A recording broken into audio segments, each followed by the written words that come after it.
ఎక్కడో కాదట, చేతితో బైబిల్ గురించి అనేకమైన మొక్క మీద ఊహించుకునే వాడు విన్నా.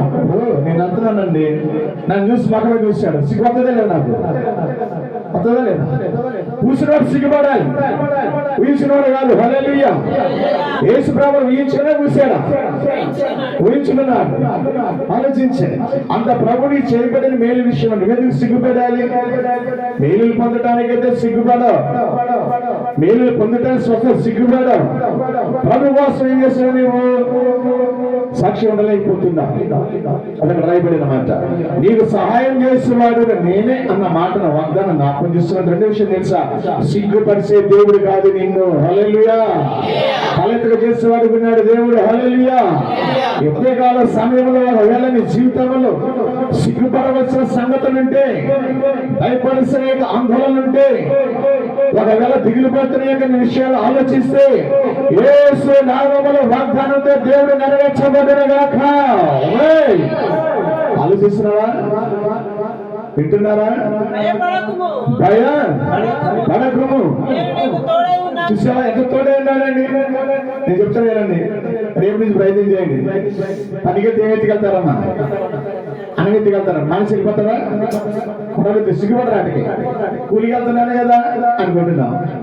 దేవుడు నీతో ఉంటాడు. ఎప్పుడైతే నువ్వు సిగ్గుపడకోకుండా దేవుని వాక్యాన్ని, జీవమైన దేవుని వాక్యాన్ని చేత పట్టుకుని వెళ్తే ఆయన నీ తోడే ఉంటాడు. హల్లెలూయా. దేవుడు తోడై ఉన్నప్పుడు నువ్వెందుకు సిగ్గుపడాలి?